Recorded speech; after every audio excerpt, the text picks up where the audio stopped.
have talked about sign language before on this podcast, and you know a little sign language. I do. You used to be fluent, right? No, I know sign language. For those who are listening, I just signed that. I was never fluent. I took like 3 years of sign language, so enough. I could I have communicated with people in the deaf community, but definitely not fluent. Yeah, no, I think I hear about really memorable experiences from people on Twitter or TikTok about I was in Subway and the Subway workers couldn't communicate with this person that was deaf, and he was just trying to order a simple sandwich, and I knew signs, so I helped him. And I remember there was one time we got in an Uber, and just we're playing this, gonna make me cry. But a lot of the Ubers, if they are deaf or hard of hearing, it'll say on your app, and you got in the car and you sat in the front seat so you could sign and actually talk to him.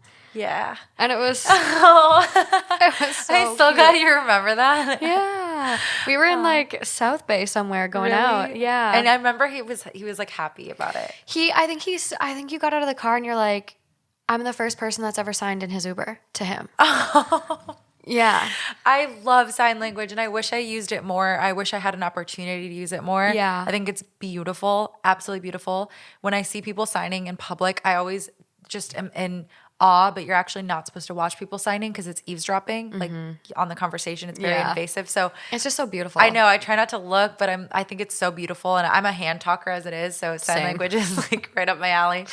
Same. I love. And then we have a good friend who Noelle is very fluent in sign language. Obviously, she grew up with 2 deaf parents. Yeah, it's an amazing language and one I'm going to make an effort this year to start learning. Yay! Yeah. So this one, am I the asshole for setting an ultimatum with my sister over sign language? Okay. Hi all. I, 30 female, am hearing. Married to a deaf man, 32 male. I'm going to call him Walter. And we have a deaf daughter, 6 female. I'll call her Cora.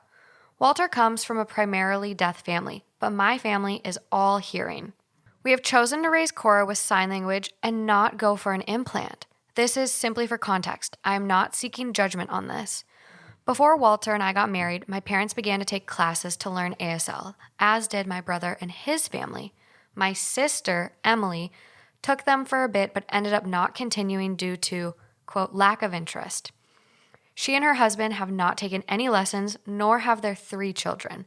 Walter tried introducing their daughter to baby sign when she and Cora were both very young, but my brother-in-law asked him to stop, as he didn't want to, quote, confuse her. Confuse her of what? Idiot. People teach their babies sign language all the time. Babies literally will babble in sign language. Sign language is isn't that a thing? Sorry, Yes. I'll let you finish. No, it is literally the time to teach your kids multiple languages. They're little sponges. Yeah. Cora and her cousins play as best they can with the language barrier, but it's extremely frustrating for her to feel like she isn't being understood. When my brother's children, who visit only a few times a year, they interpret for her. Or Walter and I have to constantly be looking over their shoulders to help resolve their miscommunications, which is too helicopter parent for me. When we learned Cora was deaf, Emily pestered me about getting her an implant and continues to send me shamey Facebook posts about the benefits of the implant and those videos of babies hearing for the first time. She constantly says it's, quote, better than having to learn 2 languages. She's very pushy about it, to the point she and Walter got into a heated argument over it. Since then, she has not pestered him about it, only me. My last straw was this past weekend. Emily was with all her kids, teaching them a game. I noticed that Cora wasn't joining, so I brought her over and Emily outright told me that Cora couldn't play because it's a game, quote, for people who can speak. I was fuming and pulled her aside. I told her that my daughter can communicate, just not how Emily wants, and said that I won't have my daughter excluded for something so petty. I told Emily that we will be cutting contact unless she starts putting in effort, learning ASL, teaching her kids, including Cora, and not being so disrespectful. We got in a spat about it, so my family left. Emily has not had contact since. My parents think I'm being unfair to Emily, but agree she should make more of an effort, and my brother has completely agreed with me. Walter feels like I've been extreme, but I'm honestly frustrated that I haven't been this extreme sooner. I do worry that I'm being clouded by mama bear rage and this is actually super irrational. So I think I might be the asshole. So who's the asshole? No, Emily is the asshole. Sorry.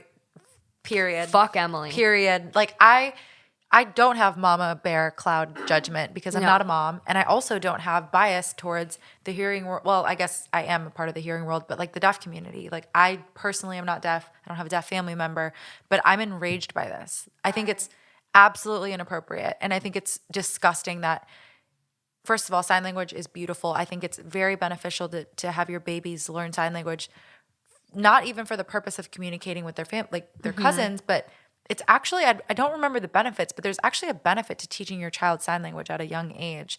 I don't see how it can hurt. I think that's what angers me. Yeah. Is in what world does learning another language or learning another way to communicate ever hurt someone? No.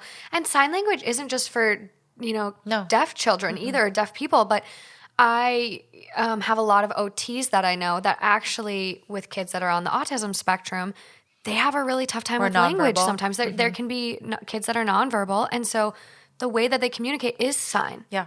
And so it's like, to me, I'm like, this lady is on some serious hallucinogenic drugs. You know what it's giving? It's giving the "This is America, we speak English" vibes. Yeah. It's That's like my thought exactly. Like this is the hearing world where we, like, your daughter can't play because we have to talk, And it's like, first of all, her daughter can communicate, as the mom said, just in a different way. I'm just so angry because I think I love sign language so much, and I don't see how it can hurt. Yeah. I don't see how teaching your kids sign language, first of all, don't you want them to have a relationship with their cousin? And if learning a second language is the means for that, they're better off for it because they're going to grow up and they're going to know sign language. And guess what? When you're more fluent in another language, you're more likely to pick up a third language even more easily. Yeah. It exercises a part of your brain at a young age that is so important. Yep. I just don't.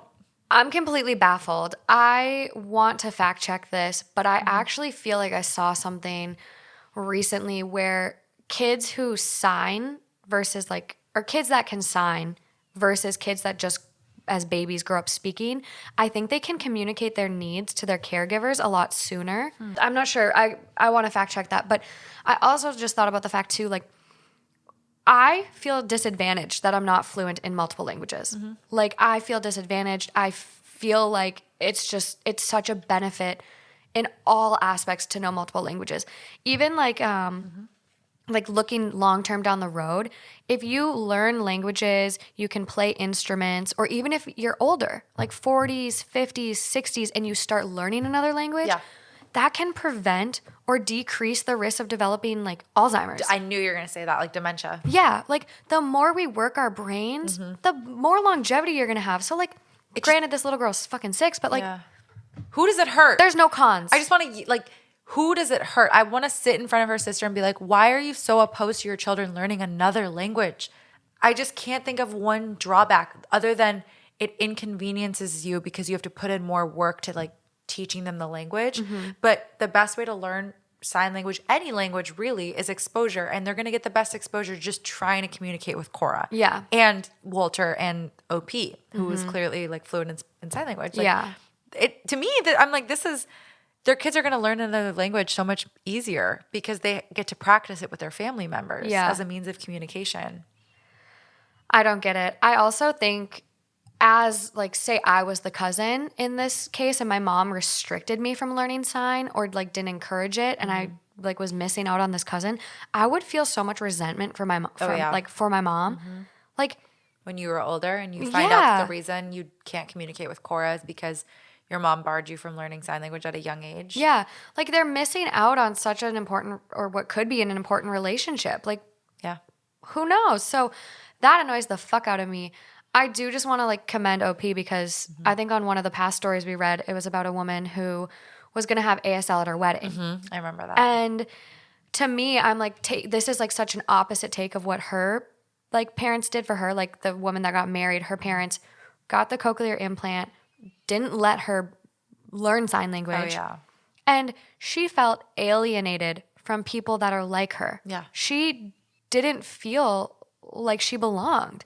And so, this little girl, to grow up in such a supportive environment and have a mom who just like really advocates for her, it's such a breath of fresh air. It's so beautiful. And the cochlear implant is such a personal decision. Mm-hmm. I think that's another thing we haven't really touched on is how inappropriate it is that she's sending her. It's Facebook posts and like harassing her. telling her to, encouraging her to go for the cochlear implant. That's her decision. And the cochlear, she's really doing that out of a place of self-interest because she thinks it makes her life easier. Like if your daughter has a cochlear implant, she can communicate the way we communicate and we won't have to worry about a quote unquote language barrier. It's easier for you. Exactly. It's like, what's that sound?